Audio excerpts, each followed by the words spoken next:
Hello नमस्कार दोस्तों, कैसे हैं आप लोग। आशा है कि आप लोग अच्छे और स्वस्थ भी होंगे। दोस्तों मैं आज आपको बताऊंगा करवा चौथ के विशेष गानों के ऊपर क्या है पूरी सच्चाई। जानने के लिए हमारे वीडियो के अंत तक बने रहे और हमारे चैनल को सब्सक्राइब करके लाइक कर लीजिए। तो चलिए दोस्तों, नंदिनी सिंह जी का एक गाना आया है, रहे हरदम से नूरा आबाद। काफ़ी मस्त गाना है, आप लोग सुनिएगा।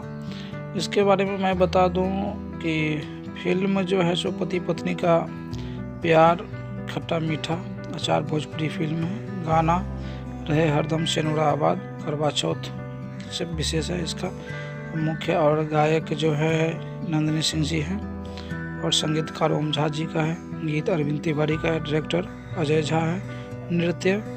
नृत्य जो किए हैं कानून मुखर्जी और म्यूजिक लेवल B4U भोजपुरी है। और स्टार कास्ट में गौरव झा है, संचिता बनर्जी और निर्माता संदीप सिंह और लिभार तिवारी है। तो दोस्तों कैसा लगा हमारा वीडियो कमेंट में बताइएगा। जय हिंद दोस्तों, नमस्कार।